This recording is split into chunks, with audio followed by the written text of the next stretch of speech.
Could you make sure you signed in? And also, could you sit with the main audience, please? If you're not here, you can do it. We're not here for the workshop, it's okay. Just because we do some activities together, we'll probably divide up and go to tables eventually, but see what's going on. I want to start promptly because then we can end promptly and maybe a little bit early because I know it's Friday and you're graduate students. And I was a graduate student a long time ago, but some things don't change. Okay, so we'll try to get started. So our session today is going to be about teaching. How many of you have actually taught? Okay, that's interesting.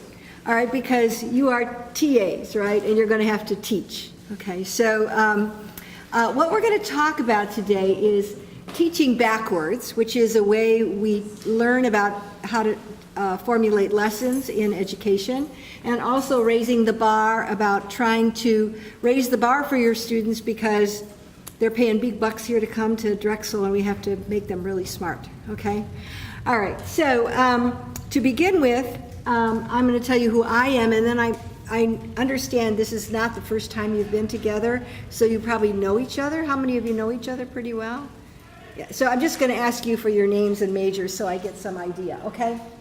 All right, so my name is Mary Jo Gerdina. I have been a professor in the School of Education at Drexel University for 15 years, okay? And that followed a long career teaching high school physics and being an administrator in public schools in New Jersey. Okay, so that's where I sort of ended up in the School of Education. I have a PhD in chemistry, not education. So I can sort of identify with many of you who are in the different kind of sciences because you have your own kind of world of research, right? Okay, that's very different from educational research. I'm pleased to give this workshop. I usually give one of the first workshops and to share with you a new way of maybe looking at teaching because everybody thinks they can teach, okay? Everybody who went to school thinks they can teach. Just like everybody who's watched a play thinks they can act. No, you know. So there's a lot more to teaching, and so I want you to look at it from a different perspective. So I hope it won't be too boring, or I hope it'll be new information for you in this thing. What else do I want you to know about me? I'm a grandmother. I have 2 perfect grandchildren who live in Philadelphia and go to Greenfield Public School. And in my free time, I do ballroom dancing. So now you know everything you need to know about me. Okay? All right, so if you could just really stand up, say your name real loudly, and what department you're in. Evan physics. Natasha Kolova, physics. Luna, also physics. Brian Andrews, physics. They flock together, you know? William Farner, physics. Oh, okay, got a whole physics group. What about you? Chemistry. Oh, good. We're changing up a little, yeah? Rob Scholing, mathematics. Isaac, math. I'm really food and hospitality management. I didn't hear. Food and hospitality management. Oh, you're sort of like a little outlier there. That's okay. I'm also an undergrad, so. Oh, you're an undergrad. Oh, well, that's. We still welcome you. You're welcome. Okay. What about you, sir, over there at the table? Walter. Civil engineering. Oh, civil engineering. Okay, where do we leave off? You. I'm Brittany Wilburn. I'm in the Biodiversity, Earth, and Environmental Science Department. Okay, great. I'm Lena. I'm also in biodiversity or environmental science. Okay. Oh, I'm sorry. Hi, I'm Lena and I'm in public science. I'm Carolyn. I'm in community health prevention and public health. Natalie, chemistry. Second, chemistry. Yes, Tony, mechanical engineering. I'm Brady, electrical engineering. Jacob, I do physics. Justin, physics. Mohammed, chemical engineering. okay, great. We have a lot of physics people. They must have a lot of students to meet all of them, right?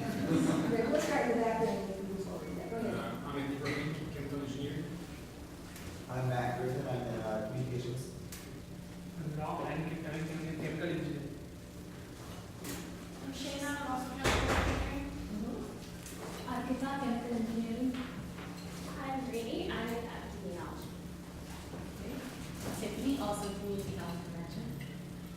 I'm Tamara, actually, public prevention. I'm Tom, I'm an electrical engineer. Ellen, biology. Carlos, from biology. Emily, biology. Jennifer, digital media. Oh, and people that just came in, just say your name and what your area is. Morning chemical engineering. Leila Kakaji. All electrical engineering. Oh, see, people travel in packs, you know. It's always like that, you know. It's good. Remember that when you're teaching your students, you're going to travel in packs. You strength the numbers. Anyway, I feel really at home here because having been a chemist by training and a physicist by teaching, I really feel like I can identify with some of you. It's great. And I will share two things about my philosophy of teaching with regard to that. One is that I think that science and math should be taught together, never separate. Okay? The physicists would understand that, right? The first derivative is velocity, the second is acceleration, blah, blah, blah. Okay, all right. And it's important for students to see those connections, okay? So that's one thing, I believe. And the second thing I believe is that science should always be taught in a real-world context, okay? In other words, you have to hang it on to something real, okay? So, for example, because then they'll remember the lessons. Okay, if you don't hang it on to something real, is it really hot in here or am I having a flash? I'm way too old for flashes, so but anyway. It should be taught in a real world setting, otherwise you won't remember it. Okay. An example I use when I teach my students, and I taught my students in high school, I would say, how many of you remember the quadratic formula? How many of you remember it? Okay. How many of you got an A in the test on the quadratic formula? Yeah, you know, was it b squared minus square root b squared minus 4ac or something like that, blah, blah, blah. And they all remember. And then I say, why did you use it? No idea. No idea why we use it. Does anybody here know why we use it? Yes, sir. To find the roots of the graph, which could represent possibly like the time it takes for an object to fall, The roots of a graph are a specific graph.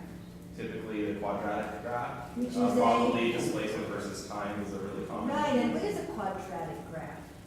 parabola. A parabola. Okay, so you can get to that as a very crosses the axes and all that, but it's very few students ever make that connection, okay? So when we teach things like that, they're never going to remember it, and some things aren't worth remembering. So maybe we should not teach them in context. But I believe that things should be taught in context because then the students will remember them. That's why I always loved it when I took my, when I taught high school, we would always take the seniors after the AP exam, and they were useless anyway. We'd go to Great Adventure, you know, and we do physics. How many have done that, physics at Great Adventure? It's amazing, you know, they finally understand what centripetal force is and what 0 G's are because they've actually experienced them. So it's really kind of important. One of my students came back to me years ago and said, hey doc, you know, I took my nephew to Great Adventure and I taught him all about these things. And I thought, yes, you remembered something that I had taught you, okay, because he had learned it in context.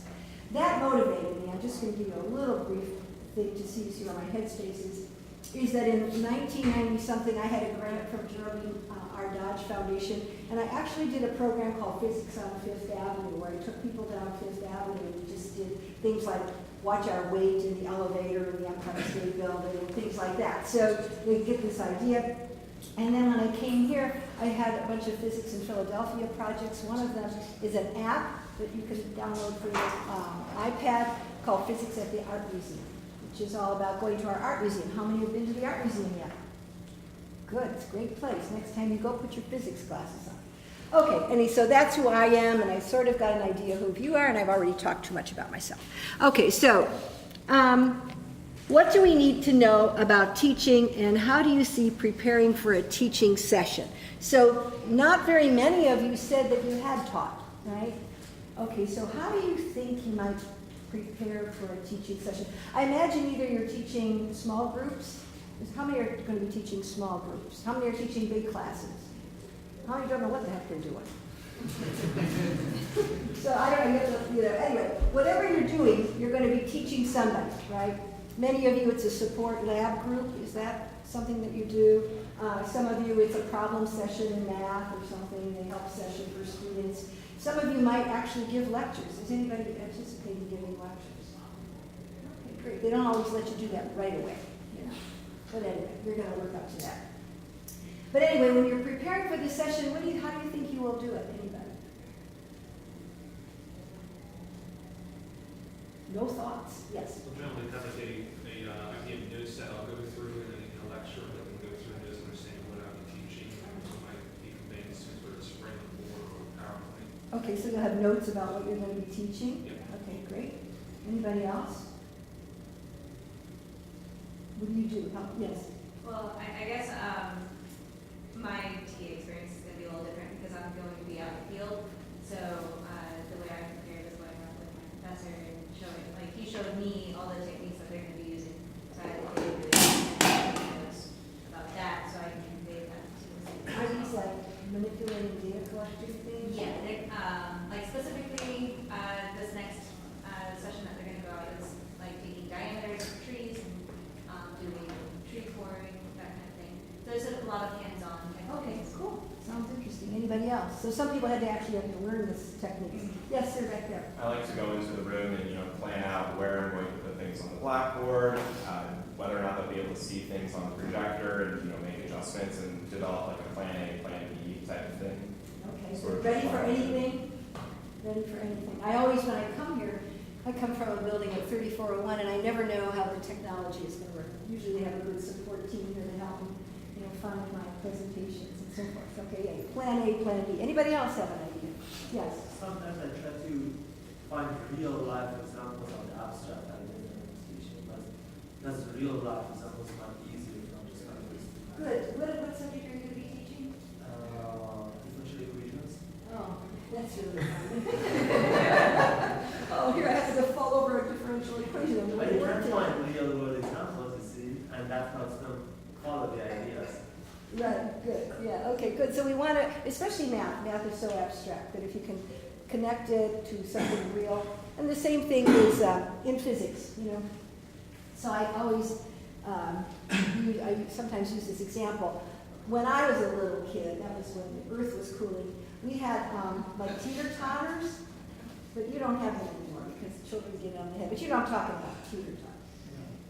So, because I lived in a world where everybody said, I can't do physics, I don't understand physics, it's too hard, right? Only the, physics, it was only for the really smart people.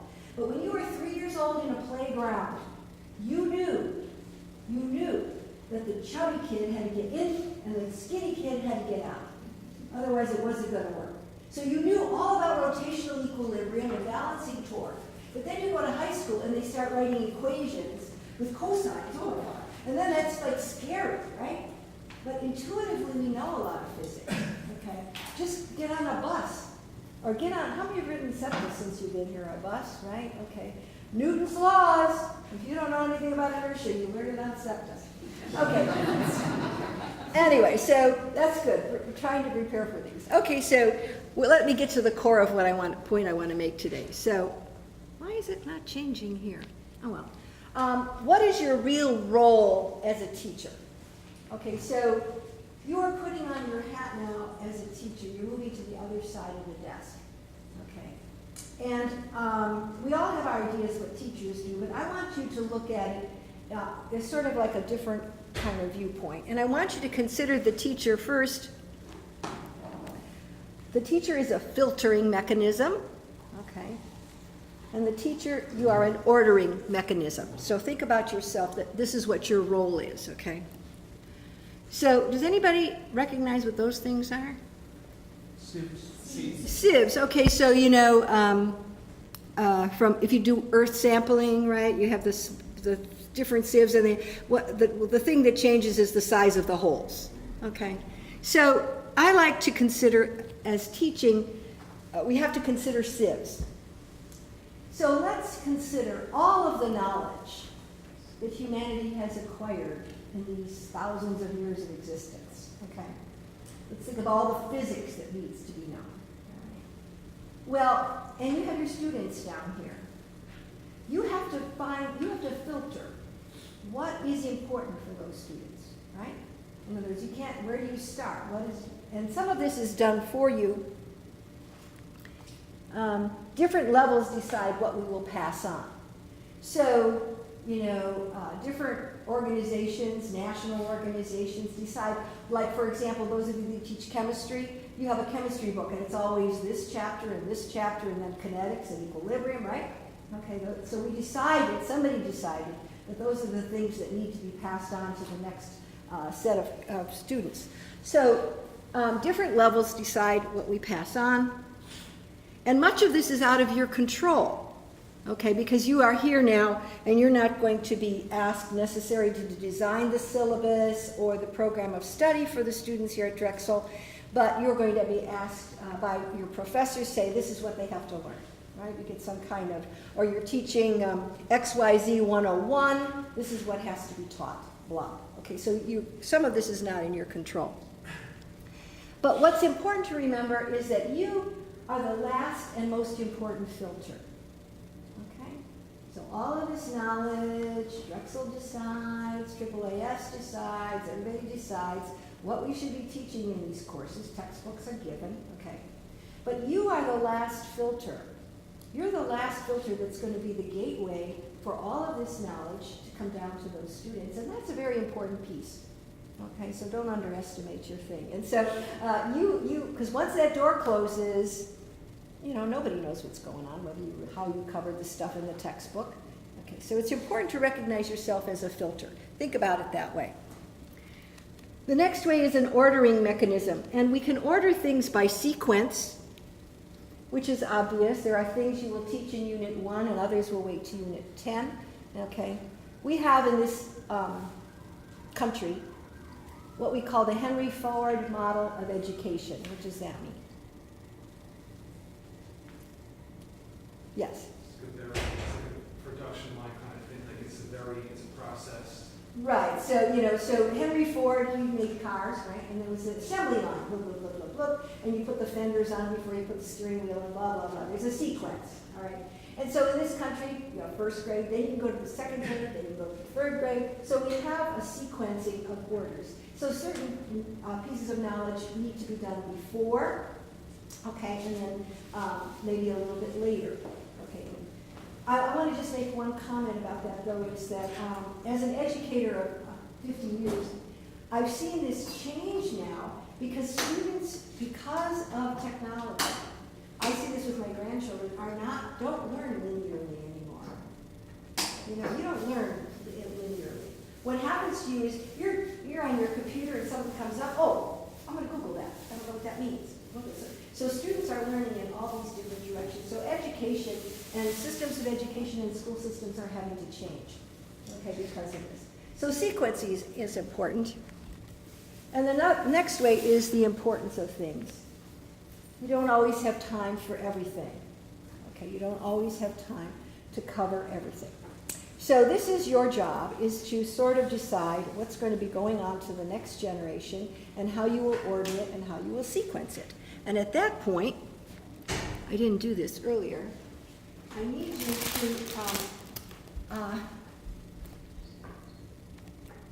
take a cookie. Some napkins here. Open this up, take it. And don't eat it though yet, okay? Eat it eventually, but not yet. Okay, take the cookie. Because we're going to learn something from a chocolate chip cookie, I hope. So, and if you have food allergies, you don't have to eat it. I don't want anybody to. You have to be careful nowadays, Somebody will have to pick out their EpiPen because they're allergic to chocolate chips or something like that. So you don't have to eat it to participate in this exercise. You don't have to fuss over which one, just take it quick.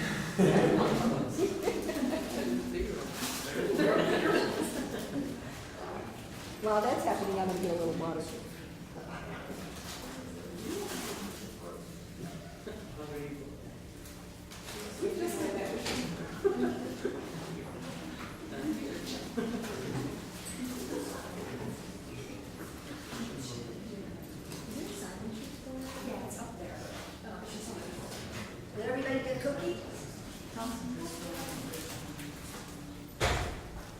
And if everybody made sure they signed in, okay?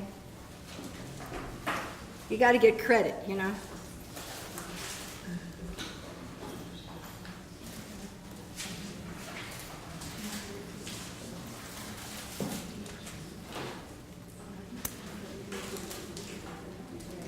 I hope I have enough cookies.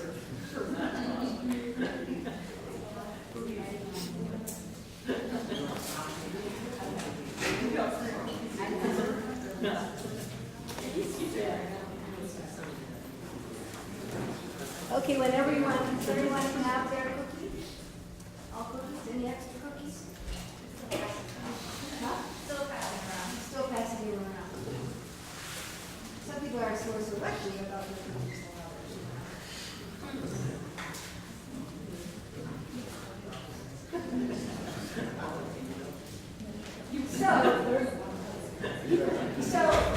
There's extra cookies with you back there because they don't.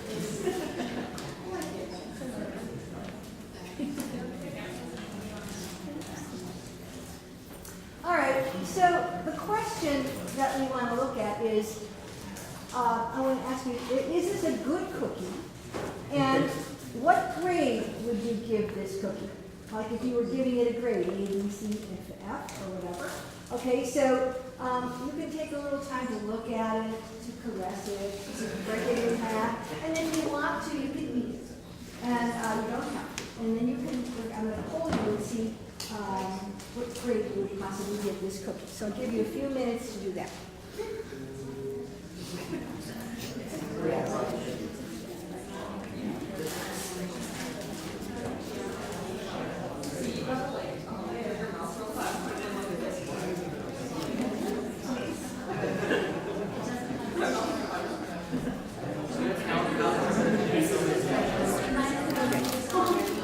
Anybody need a second cookie?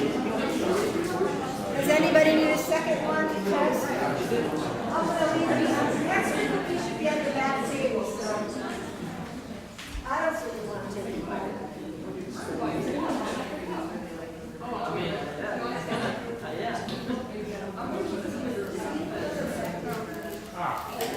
Anybody wants it?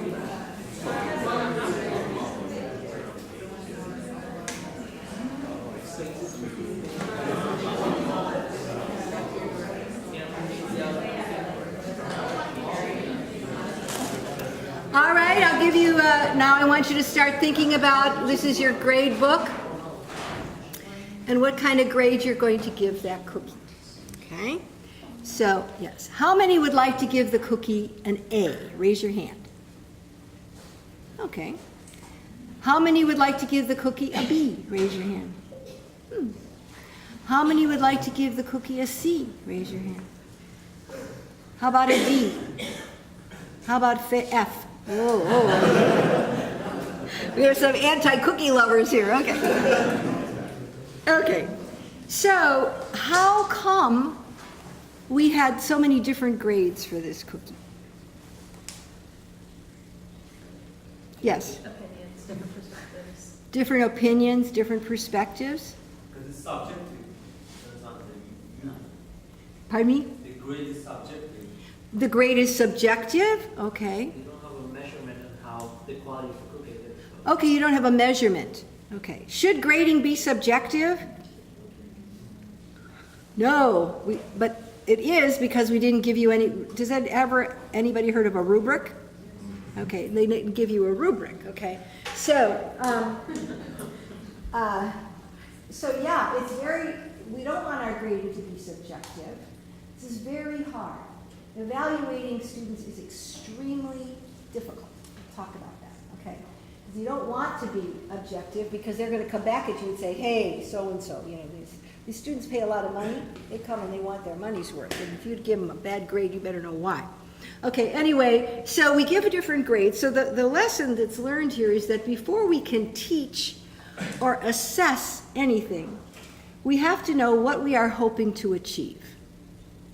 So maybe, when you really think about it, this cookie, as far as moisture and luscious taste, is not going to make it, right? But that probably wasn't Chips Ahoy a motive. Their motive was to make something that would last a truck ride and last for probably about a year in the package before it started to fall apart. You know, they had different motives. So if we were looking at maybe longevity, that might have been a good grade, okay? But if you were looking at, you know, homemade fresh quality, it just wasn't there. So therefore, you are now entering the world where you will be teaching and you will be assessing. Okay. How many of you will have to give grades, you think? Oh, very serious. How many of you have received unfair grades in your past? Yeah, so, okay, think about this, okay? Because now you're in the position where you have to give a grade, and you can make or break somebody, you know? You can make or break a person's concept of themselves, you know, by the grade you give them. You know, so it's an onerous task, but you can learn how to do this. Okay, so we call this in education, and there's backward design. So that's why I said working backwards. Okay, so when designing a lesson, a unit, a course, really any curricular activity, you have to start backwards. Okay, in education today, this is known as understanding by design. So this is a model of curriculum development that was developed by Grant Wiggins and Jay McTee. They made a lot of money on this common sense kind of thing, but they have a lot of support materials. And it's really about knowing what you want to accomplish. So you have to do this as a teacher. So you really need to know there are 3 stages of backward design. Okay, so you have to identify the desired results. All right, so before I walk into a help session with my students or a class, is that my email? Oh, well, anyway, before you enter into a class, you have to know, what do I hope to accomplish at the end, by the end of this session, right? What is the end goal? We're going to talk a lot about end goals and objectives, because we don't really think about that, okay? We think about, I got to make an outline for my lesson, but where do we want to go? Okay, at the end of this help session, the students should be able to, we'll talk more about that in a minute. Once we do that, once we know where we want to go, we have to know how we will determine the acceptable evidence that we really got them there. Okay? So we have to have a test. So if you think about, the first one is really our goal. The second one is our assessment. Okay, how am I going to know they get there? Right, so you should know how you're going to test them before you start, not at the end. A lot of teachers do that. They teach and then they say, okay, now I have to make a test. So they go back and then everybody gets 100 because they thought, well, you know, it's sort of like, anyway, it's not the way to do it. You should have an idea of what kind of assessment are you going to give them, and we'll talk more about that as we go along. Once you know what you want to accomplish and how you're going to assess them, and I understand that for many of you, the assessment is out of your control again, right? This department has a test or something. But then, now, it's your job. Third step is to plan learning experiences and instruction that will help them pass the test, that will help them achieve these goals, that shows that they've achieved these goals. Okay? We use this in everyday life. For example, my daughter and son-in-law are both marathon runners. Okay? Or were, I think they still are. Okay, they both have run marathons. And I watched it. So that was their desired result, to cross the finish line. That's your desired result. How did they know they won? Well, when somebody put the medal on their neck, they made their best time, and I was crying because, you know, they did it. Okay. But what was interesting is that was their goal, and then you don't get up in the morning and say, tomorrow I'm going to run a marathon. How many of you are runners? Okay. You start planning months in advance and training for this. The food you eat, the shoes you wear, right? Your schedule, when you get up in the morning, all of this. So all of these experiences are meant so that you can achieve this, pass this test that was determined by this goal. So we do this in everyday life, okay? And if you don't know what your goal is, you're not going to get anywhere. So let's just talk about formulating lesson goals, okay, or objectives. This is what, when you're going to go to your session with your next activity with your class, you want to be able to know what are your goals. So you must have a very clear vision of what you want. The content you want the student to know, and the level of thought you are hoping that they will have achieved. And I'll explain the distinction between that. Okay. And so we're going to talk about something called Bloom's taxonomy. Has anybody ever heard of Bloom's taxonomy? A few of you who have maybe done some teaching. Okay, so it's, so what do we mean by a taxonomy? You're scientists, you know what a taxonomy is. It's a classification. We classify things. Human beings love to do that, don't we? We love to put things in classifications. And so this is what, there's a taxonomy, is an ordered classification. We have to remember, though, when we're doing this, that the boxes that we put things in are not always as clean as we'd like, right? The chemists know you have acids, you have bases, and then you have substances in between. You have metals, nonmetals, and then you have metalloids, okay? So you have things that aren't clean. But anyway, we like to do taxonomy. So what is Bloom's taxonomy? So a man named Benjamin Bloom in 1956, God, it's older than me. Okay, so he identified, so he and a bunch of college educators got together and said, let's think about teaching, okay? Let's formulate what we're doing with our students. Okay, when we're teaching, because we do a lot of things teaching. Okay, we do a lot of things. So let's formulate, and so they identified 3 domains of educational activities. So they divided what we do as teachers, or our goals, in 3 domains. So humor me, the first go like this, and I want you to remember this. That's your cognitive domain. Your cognitive, nice big fancy word. That's your knowledge or your mental skills. This is where we mostly dwell. Okay, this is where you as an educator and as a TA are mostly going to be involved. Okay? But then go like this. There's an affective domain. Okay? Sometimes my motivation is to make them have a great love of the environment. To save the environment. That's an affective domain. That has to do with your feelings, your emotions, your attitudes. Okay? Hollywood does a lot of that for us, don't they? Their goals to make you cry, okay, make you want to know, you know, or get angry, whatever. The movie does that. Have you ever go to a movie and cry? Yeah. See what they did to you. They were hitting your affective domain. The third is your psychomotor. This is this one, and they go like this. So I have to keep you awake because it's Friday, and it's almost happy hour. Okay, so this is your head, this is your heart, this is your body. Okay, so really, when we think about what we're doing with teachers, the young within the environment, you are teaching them physical skills. Okay, or how to use a microscope, how to set up a distillation, how to use some kind of physics equipment. Okay, those are mostly how to connect this stuff. That's more physical, okay? Or if you're a phys ed teacher or a dance teacher, okay? All right. So anyway, and now these are, again, these overlap. But if we look at these, we can put them into 3 domains. So we said, okay, so sometimes as a teacher, I really want to affect their brain. Sometimes I want to affect their heart. And sometimes I want to change something in their body.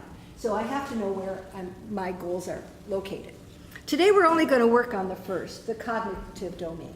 We're going to spend most of the time on that because that's where you're going to be working. This involves knowledge and the development of intellectual skills. Okay. And it's divided. So we have 3 domains. Now this one is divided into 6 categories by degrees of difficulty. And before we define these categories, we are going to do some activities. Okay? So, first activity. I'm going to ask you to do some things. All right. First one, I want you to just memorize the capitals of those countries. Okay? I'll give you a minute. You can't write them down, just memorize the capitals of those countries.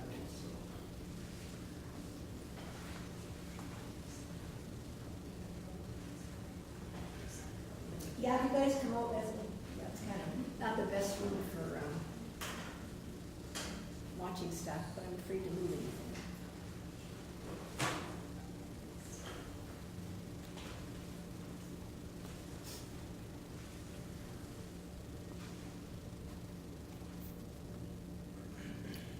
Are you ready? Okay. See if you can name them by yourself. This is a self-test. I'm not going to collect your papers, nor will I grade you.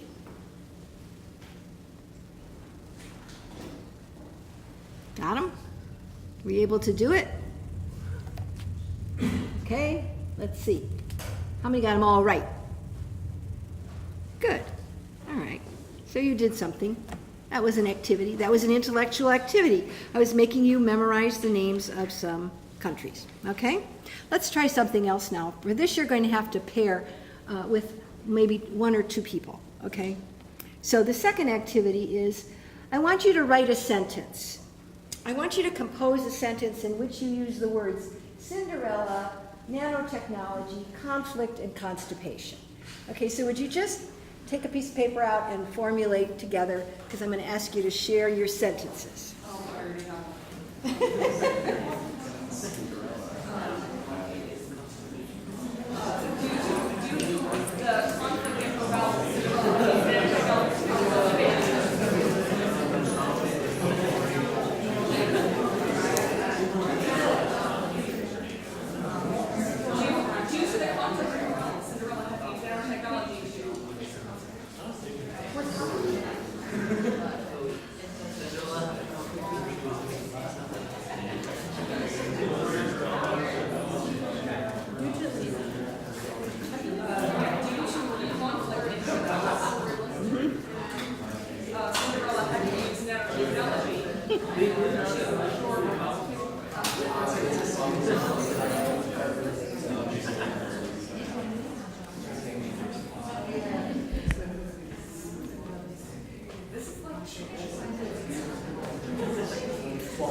Okay. All right, is there a pair or a group that would be willing to share their sentence with us? Is there a group that would be willing to share their sentence with us? Yes, sir. Conflict and constipation were brothers, and they wanted to be like Cinderella, but their parents wanted them to pursue nanotechnology. That was very good. That has got to be the most unique one I've ever heard. Okay, anybody else want to share one? It's hard act to follow. Yes, sir. Cinderella goes to graduate school to learn nanotechnology. She had a lot of conflicts and constipation with the study. Oh, okay, good. Anybody else want to share one? Yes, sir.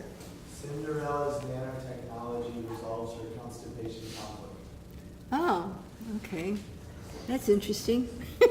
Anybody else? Creative engineers. Okay, great. Okay, so that was the second activity. Here's the third activity. This will be very happy. The mathematicians will be very happy with this one. There is a triangle, a right triangle with a base of 40 centimeters and a height of 30 centimeters.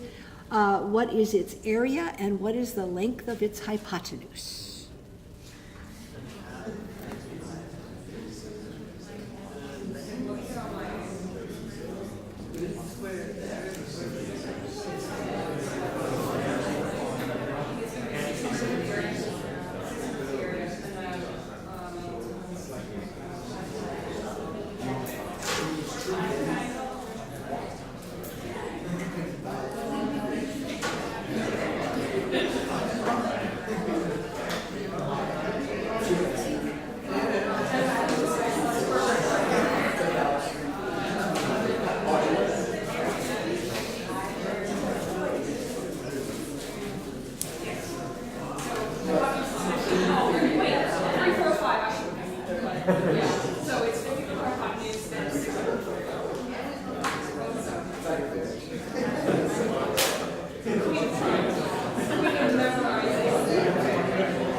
Okay,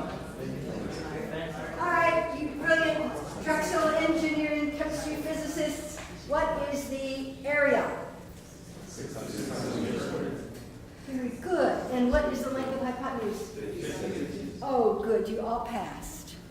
Great, so we were able to do that. Okay, good. Now, for this next activity, we're going to be analyzing patterns, and so I have to divide you up because I didn't have enough for everybody to do all the activities. So what I would like you to do right now is count off by 7. So if you're number 1, 2, 5, 6, 7, 1, 2, 3, 4, 5, 6, 7, 1, 2, 3, 5. 6, 6, 7. She's going to have trouble with that. 2, 3, 4, 5, 6, 7. 2, 9, 4, 7. 1, 2, 3, 4, 5, 6, 7. Did I get everybody? Okay, everybody. All right, so I would like everybody that has number 1 to go stand at the table there with the chocolate chip cookies and the cube, and don't look at the cube yet, okay? All right, everybody that's number 2, I'd like you to go to the table with the orange and white blocks. Number 2. Number 3, who's number 3? I want you to go over here to this table over here with this cube. Number 4. Where's number 4? Would you go to the table over, way in the corner? I think it's one there, right? Way over there at the table. 4. Number 5. Number 5 goes to the cube back there. Number 6 goes to that table over there. And number 7 goes to the table back there. Okay? We have a monopoly. All right. Those of you, all right, please do not look at your cube yet. Are you fine? All right, I'm going to explain. Yeah. I'm going to explain the 2 activities, and I'd like you to listen to both, even though you're only engaged in one, okay? The first question is, what does the 6th side of the cube look like? So those of you that have the Kleenex boxes, don't look at it yet, but the bottom is missing some words. And I want you to tell me exactly what the bottom is going to look like, okay? So that's going to be your task. The other group, the groups with the unifix cubes, if you've ever been, hello. The question is how many towers? So I'll explain it here. I just need to, you're not doing towers, right? Leave toys for children and they play with them. Okay. So, if I have 2 high towers, you see that, so those of you, this is a 1 level, this is 2.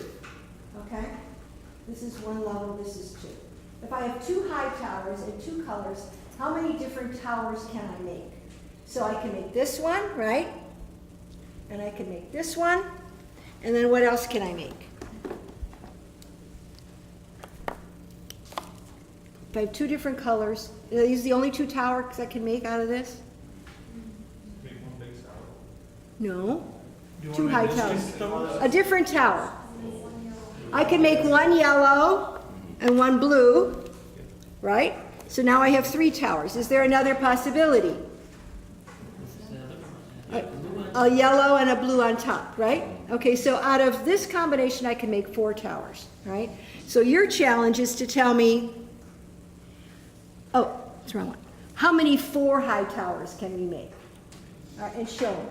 So how many towers can you make if they're 4 high? How many different towers can you make? Is that clear? Okay, go to your problems. Solve your problems. You find out what the bottom of that looks like.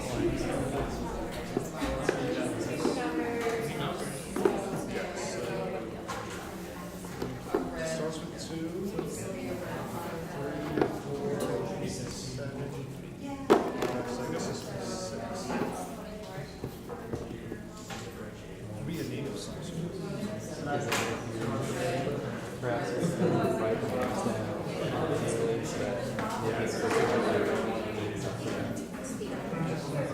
I have a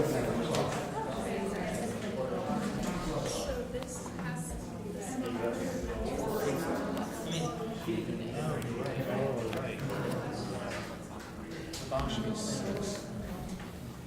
This is like, if you look, there's, oh wait, 4, 5. Should be 4.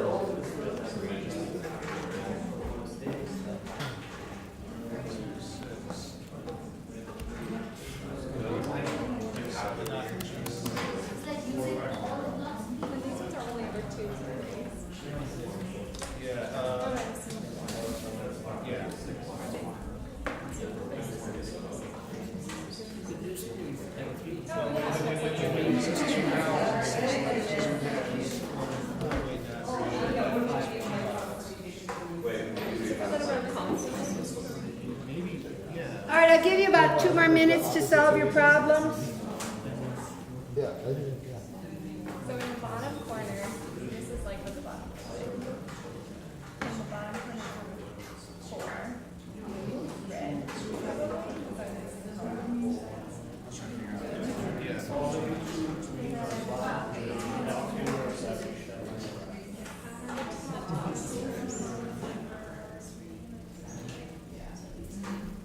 Oh, did they add up to 10? The opposite letters are like 4 and 6.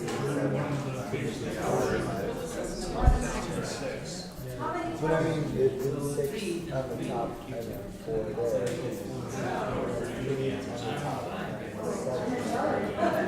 So it would be 5 and 5. It'd be 5 and 5, Yeah. So it has to be a name that has 5. and that'd be 4 and 6, right? And you look at red, it's 5 and 4, so it's 5 and 3. Was it the top right corner? Oh, no, These no. ones are the same That's across. right, that's right. And then the top right corner adds 10 across.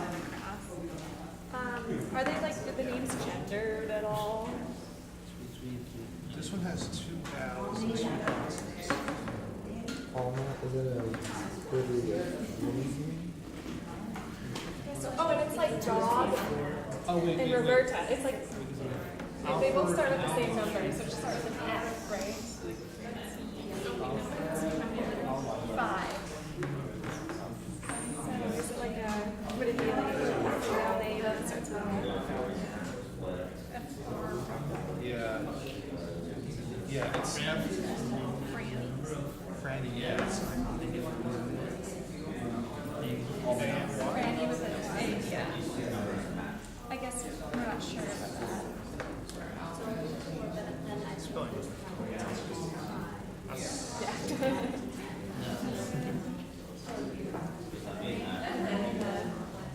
That's big difference. I don't know, I agree with the top right. Rob likes A. It's not upside down.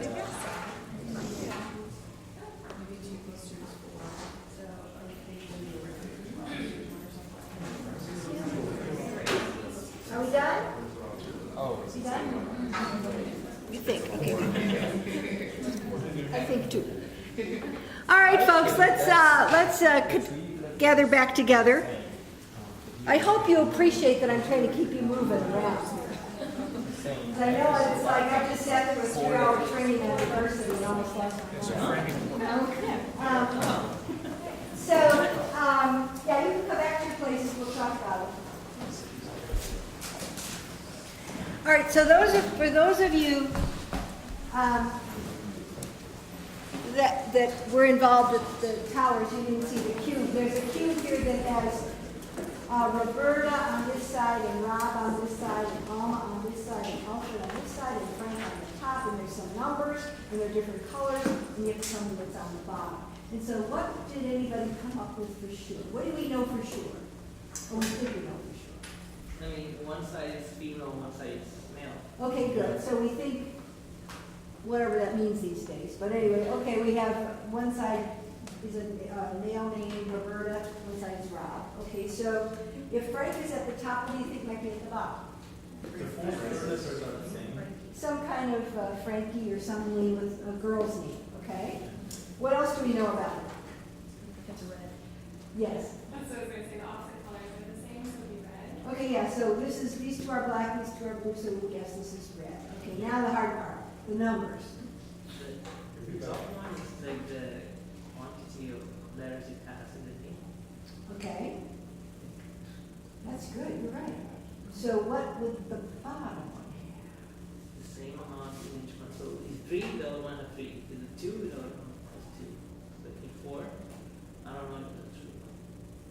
3, 3, 3, 7, 2, 4, 2, 6, wait, 4, 5.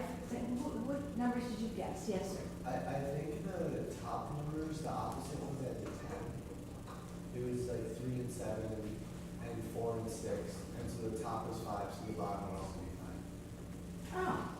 Oh, so 3, 7, and 3, 3, and 3. 2 and, I'm a little confused. Oh, 2 and 2 are the same, but then 4 and 6 are 10. Is that what you mean? Oh, okay, so that's a possibility. Okay. I'm not going to tell you what the right answer is, because I don't know. But, okay, so there's these numbers, and you can play kind of games trying to figure out what they are. Okay. Actually, this is an exercise that's used in environmental science, or just trying to figure out, like, how do we know what happened before? We can look at patterns, but we really never know for sure. Okay. Anyway, so where's the little challenge that you came up with some good answers? Now, my block people, how did you do? My blocks. How many towers did you make? 16. How many did you make? 16. Everybody made 16. That's good. That's the right answer. And I'm really proud of you because I've done this exercise with hundreds of second graders and they all come out with the 16 towers. So you're at least that good. That's I didn't mean to dish you that way, but I just kind of couldn't resist. Anyway, okay, so the question that I would ask you is if 2 high towers make 4 possible towers and 4 high towers make 16, what would 3 high towers possibly make? 9? 8. 9? Normally, if we had more time and more space, what I would ask you to do is try to make the 3 high towers, and when you find out, you can only make 8. Because our original guess is it should be the square, right? But what is the right equation? 2 to the n, right. Those of you that know probably already got that. Okay, so that was good. What I want to point out here, though, is once we have the equation, we can make predictions. So now, you don't have to build any more towers, but if I said to you how many 6 high towers you could make, you could tell me, right? Isn't this what science is about? You want to make predictions? You want an equation? Okay, once we have an equation, that's eureka for the scientists. Okay, once we have an equation, that's the power of mathematics. So think of it, when I was around when they sent a man to the moon, you were still in the mind of God, but so they didn't just take a bunch of rockets and shoot them up there. Oh, he missed. This one got there, this one did it, he landed, oh, he hit his head. No, there were careful equations, a lot of Newton's equations, right? Okay, that were involved, because once you have that equation, you don't have to do the experiment. You don't have to try something else. So it's really very powerful. So that's important to remember. We're almost done. No, we're not almost done, but we're getting there. Okay. So the next level, designing, I don't really have an activity for because we don't have time to do something, but normally we could do something like that. How many of you ever watched The Property Brothers or a similar show? Does anybody know what The Property Brothers are? Those 2 handsome guys, and they get really junky houses and they make them all beautiful, right? Okay, they design it, but they can go in there and they change the kitchen and all these wonderful things. Okay. But they have to know a lot to do that. They have to know about plumbing, electricity, size, windows, light, all this stuff. Same thing with elements which you bring together in renovating any space. It takes a long time to know that. That's why some of you are going to be engineers, right? So you can do those kind of solving problems. How do you design an experiment to demonstrate what you believe? Many of you in the sciences are going to be expected to do experiment that proves something, right? You got to get out of here with a dissertation. You got to make something original. Isn't that what the game is? Okay, I had to make a molecule that was never made before. No one really cared after I made it, but it was made. All right, and how do you design a system to solve or address a given problem? That's an engineering question. It's 2 sides of the same thing. So that's it. Last thing, activity 6. I want to see how good you are at evaluating some pieces of art. How many are here artists? Any artists here? Oh, good. I like artists. Okay, so I have 3 pieces of glass. Okay, they're art glass. I'm not going to answer any questions about them, but I would like you right now to guess which one, how they rank in price. This first one, A, is called New York, New York.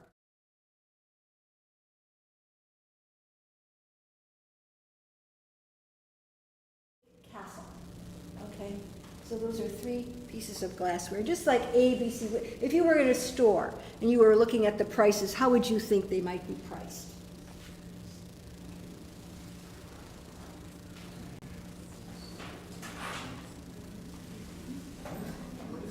What do you think?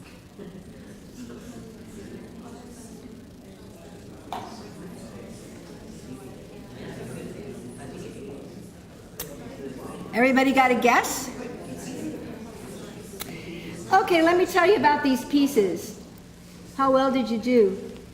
These limited edition pieces were designed and once sold by Steuben Glass. So years ago, the pieces still exist, but Corning, you've heard of Corning Glass, okay? They make all the beakers you ever break in the lab.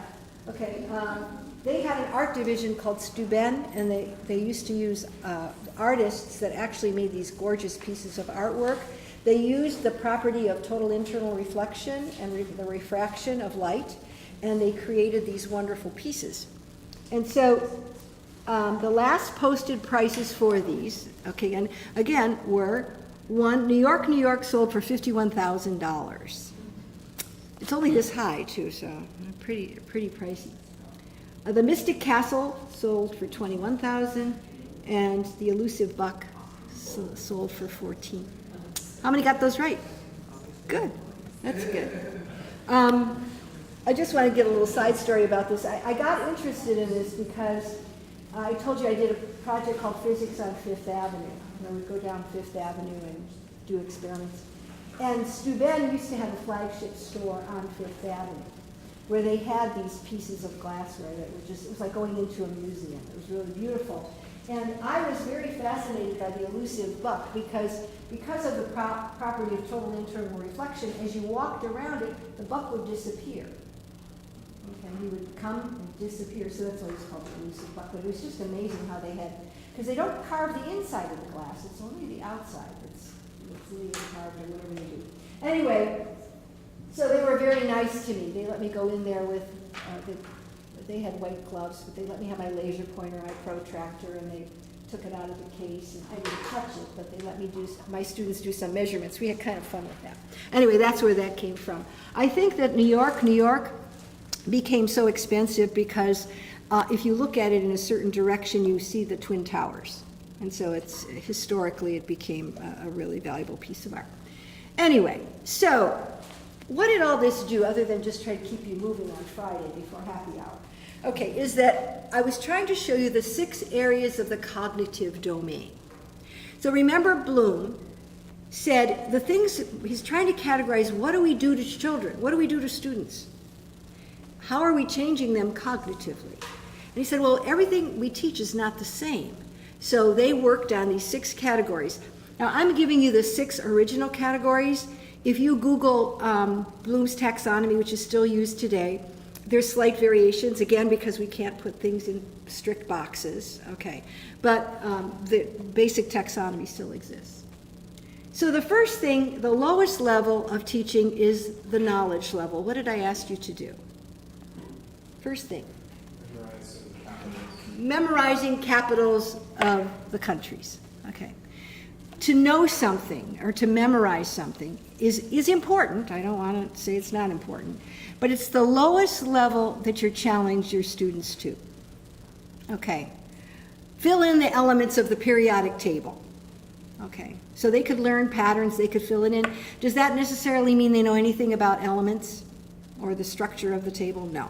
Okay. So therefore the lowest level is just your memorizing level.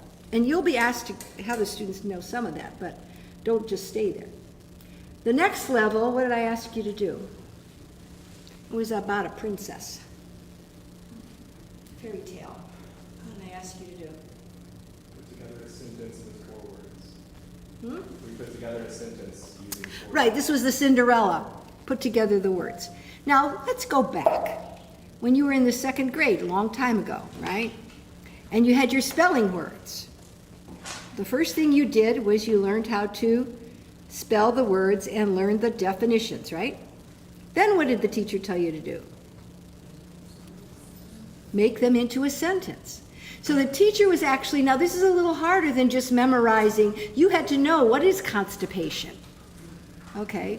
I could take my granddaughter and say, spell constipation, and with bribing her with a few cookies, I'd probably get her to spell it. Okay. But would she understand what I'm talking about? Not necessarily. Okay, so the second level, so sometimes we want to move to a higher level where we're actually having students comprehend something. The third level is the application level, and does anybody remember what we did? It's my mathematicians in the school. You had to find the triangle, right, the area, and this level of cognitive learning is a lot where you physics teachers and you math teachers will sit, right? Here is the equation, here is the law. Now, we're going to do these problems, and then you're going to do 100 of the odd problems for homework, because you're going to apply this law over and over and over again till you start to get it. Get what I'm talking about?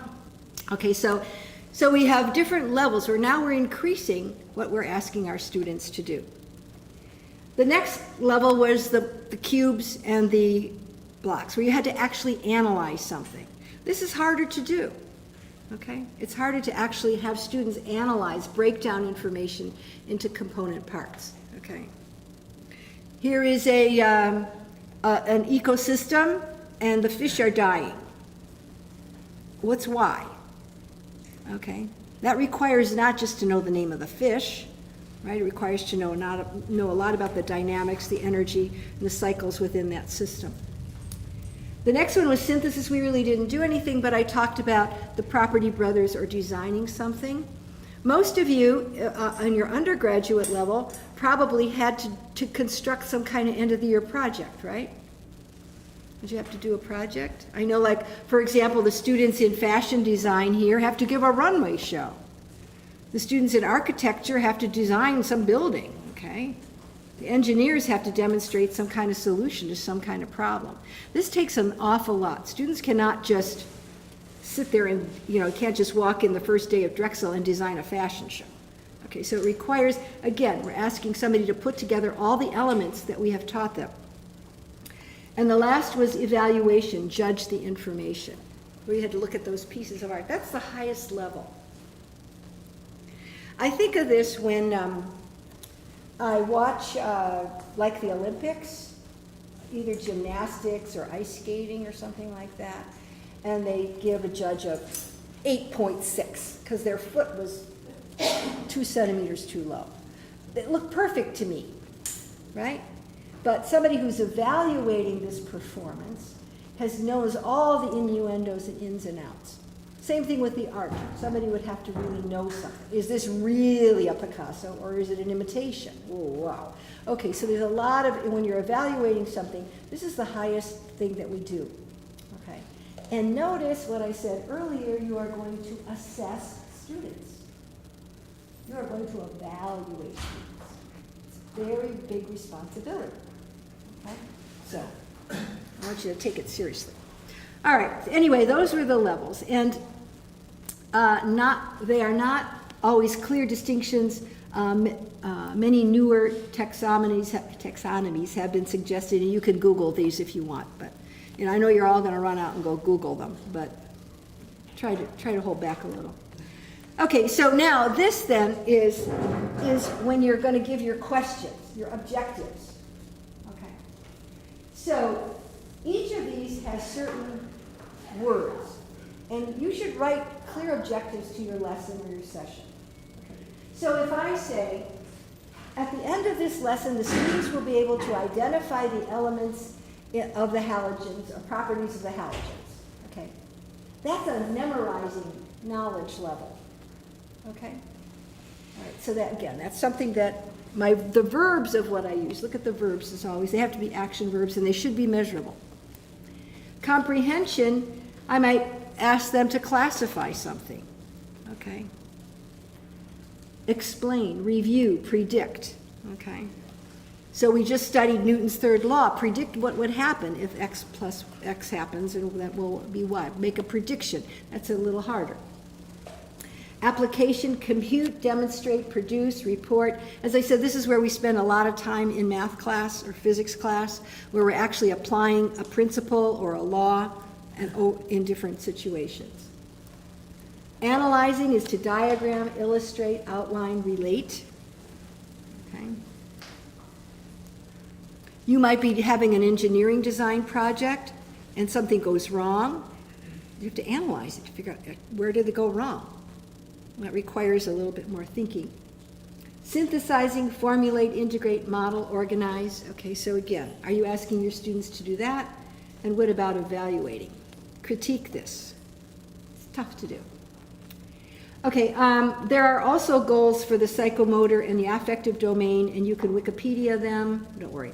I was going to give you a short break, but let's just keep going so we can get out of here early. Or do you want to take a break? Let's keep going. It's so hot in here. Okay. All right, so I'm glad you had that idea because I want to go out too. Anyway, so the first step, remember, was to identify the desired results. So when you're making your plans with your class or your group, make sure you want to know where you want them to go. If the bus driver doesn't know where the bus is going, you're never going to get there, right? So it's not just, okay, I'm going to cover these problems. At the end of this session with these students, they will be able to do 9 out of the 15 problems correctly or something. Be able to apply this to so many. Okay, application. Or they will be able to analyze this scenario for something, whatever. But you can look at the Bloom verbs and that tells you. The problem is, well, anyway, go on. So, you must know before you start the lesson how you will assess that the students have achieved the goals of the lesson or unit. So you should have some way of testing that they actually got what I did. Okay, and that doesn't always have to be a written test. It's not easy to design a good assessment, okay, a good test to see really. It's easy for a multiple choice, right? For low levels are easy. Label the parts of the cell, duh. Okay, that's easy to do. That's easy to make the test. It's easy to mark them right or wrong. Okay, but when I'm doing something higher level, it's not so easy to make a good assessment. A variety of assessments should be used. I'll talk about that in a minute. And both the content and the level of critical thought. Some of my slides don't always go forward. Come on, okay. For example, if I have, one of the question on the test is label the mitochondria in this cell. That's just a knowledge question, right? So if the goal of my lesson was to just have them be able to identify the mitochondria where it is, then that's a very good question, okay? But it doesn't tell me at all that they know anything about this piece of the cell, okay? But if I said, if the mitochondria is removed from the cell, how will the cell activity be altered, if at all? Okay, that requires much more understanding of what is the function. Does that make sense? Okay, I don't know if it makes sense because I'm not a biologist, but anyway. So anyway, but it's the question is testing 2 different cognitive levels. Do you see that? And you always want to raise the bar. Okay. Really, in a really good class, you're not going to like to hear this, a student should never get 100% on a test. A really well-constructed test never has 100%. Because that means you haven't really tested how far can they go. It's like I've decided that the hurdle is here, and I haven't really pushed the limits. But that's a whole other discussion. And again, I have another example where you can find all different kinds of assessments. Now, I want to just talk about some types of assessments that might be valuable to you. In education, when we're studying assessments, there's 3 kinds, okay? There's diagnostic, which is done before. There's formative, which is done during. And there's summative, which is done after. All right. Now, most of us, when we think of testing or evaluation, we're only thinking of summative, the big test at the end. Okay. And one of the big crimes, I think, because I'm an educator, don't tell your colleagues or your professors, is that they give one test in the middle and one test at the end, and sometimes only one test at the end, and that's supposed to determine everything for this poor kid. It's terrible. It's terrible. Okay. What you want to do first of all is you want to give some kind of a diagnostic assessment. Those of you that are having physics study groups, I used to give my students, even my AP kids, a little math test at first. Because a lot of times the hurdle that they're having trouble crossing in physics is the math hurdle. They don't know how to do the cosine or they don't know how to take the derivative or something else. They don't know how to integrate a function. So if you know that, then we're testing them on physics, but it's really the math that's crippling them. Okay, so I would suggest that you do some kind of diagnostic test to look at the head. What do you, or even, it doesn't have to be a written test, is it? What do you know about this? What do you know about this? And find out for all of yours, what do they, because you're having students coming from all over, right? You have kids coming from all over the country. Doesn't mean they all know the same thing, or they all were exposed to the same level of education. And so therefore, it's kind of important that maybe when one of your first sessions with them, you try to feel it out and see where are their strengths and where are their weaknesses. You almost find out that you might find out also that they know everything. They don't need you. Okay. The next is during. This is what I mean by me being upset with professors who wait till the end to give one test. It's like you're assuming that just because I said it, they're all following me and they're all getting it. And that's not true. And you know very well, I know from my own experience, if you're lost day 1 or 2, there's no hope. Right? There's some basic stuff. So even like a spot quiz or a little session, you don't even have to have the students put their name on it. Maybe after you've been drilling some kind of problems, you have a little question, give them a file card, ask them, don't put the name, just answer it, and then you collect those, and you know, oh my God, nobody got what I was talking about, or everybody got it.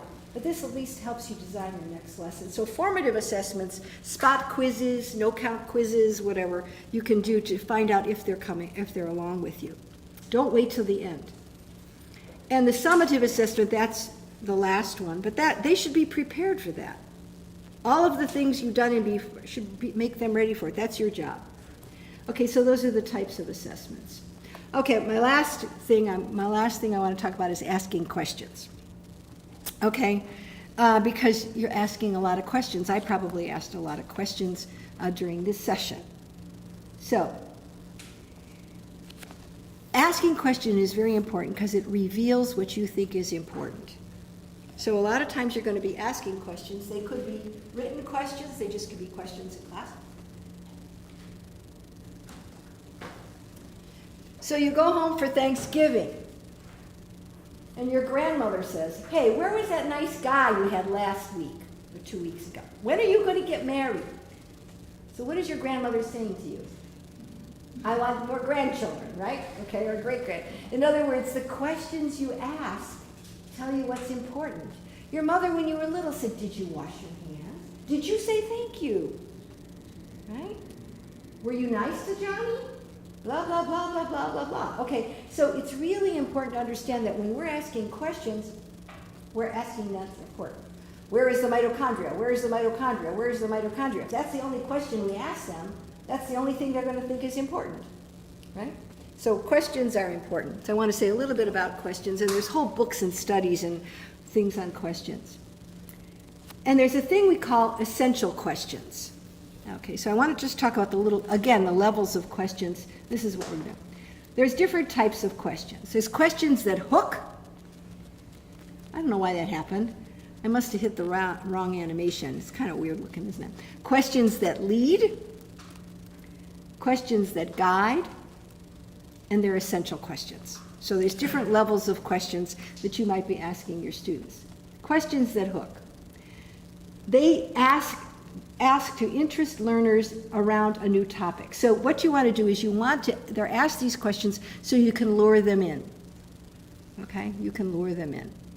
Just to get them interested in the topic. And so an example of this, they spark curiosity, questions, or debate. Do your parents like your music? These are all music questions. Do your parents like your music? Okay. The worst thing you can do is walk into a classroom, and you know this because you've been in these classrooms. Okay, today we're going to learn Newton's theory of law. Open your book to page 10 and start doing the problems. Duh. Dead in the water, right? It's really your class is dead in the water. Who wants to start that way? You want to introduce them with some, or excite them with some interesting question. You know, throw a ball at one of them and say, what had just happened? Can get it? Questions that lead, they're asked to be answered. They have a correct answer. So this is, what are the notes in the C major scale? There's only one correct answer, right? Okay, so that's a question that just leads, okay? But then there's questions that guide. They ask to encourage and guide exploration of the topic. They point towards knowledge and skill, but not necessarily a single answer. Why would a composer use a major as opposed to a minor scale? I like music, so I put those questions in there. Okay, so that's a little different, right? There's more than one answer to that. Student opinion, some research maybe. Okay, it's a different kind of question. Now, essential questions, they stimulate ongoing thinking and inquiry. They raise further questions. They spark discussion and debate. They point to big ideas and pressing issues. So, a big question underlying all of that is, what distinguishes music from noise? And that's an essential question. How do we define music? And that's a big question now with electronics and synthesized music. But anyway, do you understand that there's different, just as there's different levels of thinking, there's different levels of questions. Now, we're almost to the done, hang on.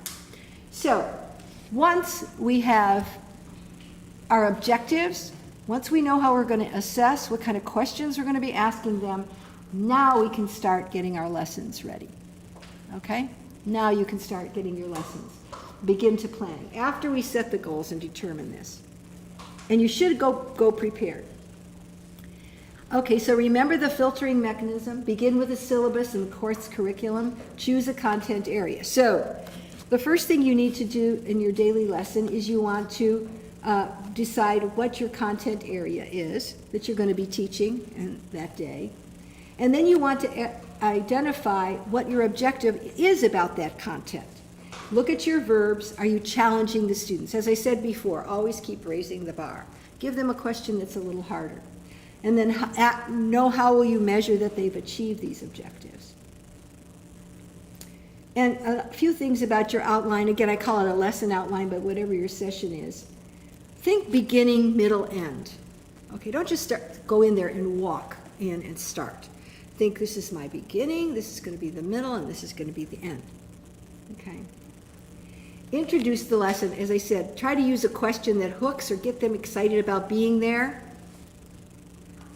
Some of you, by your very presence, will make people excited to be there, but not everybody has that charisma. And then design a series of activities. And remember, students have a short attention span. So don't plan a whole hour of doing lecture. Okay? And then include formative assessments. Make sure they're learning along with you. And then allow time to review and close at the end. Okay, what did we just do today? What are you going to go? What's your homework assignment? What do you need to know for the next session? Etc. Now remember, I don't like to talk about lesson planning. I like to talk about lesson design, because the design is the arrangement of details which make up a work of art. And your lesson must prepare your students for the assessment that informs you that you have accomplished your objectives. All pieces must work together: the goals, the assessment, the plan. Okay? When you accomplish this, you have created a work of art. And thank you, and enjoy a beautiful weekend at last.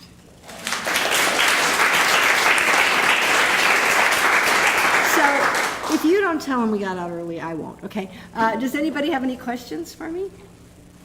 I wish you all really good luck. I think you're going to be fine. I hope this helps you think about teaching a little bit more and your responsibilities a little bit more. And I'm over in the School of Education if you ever need me.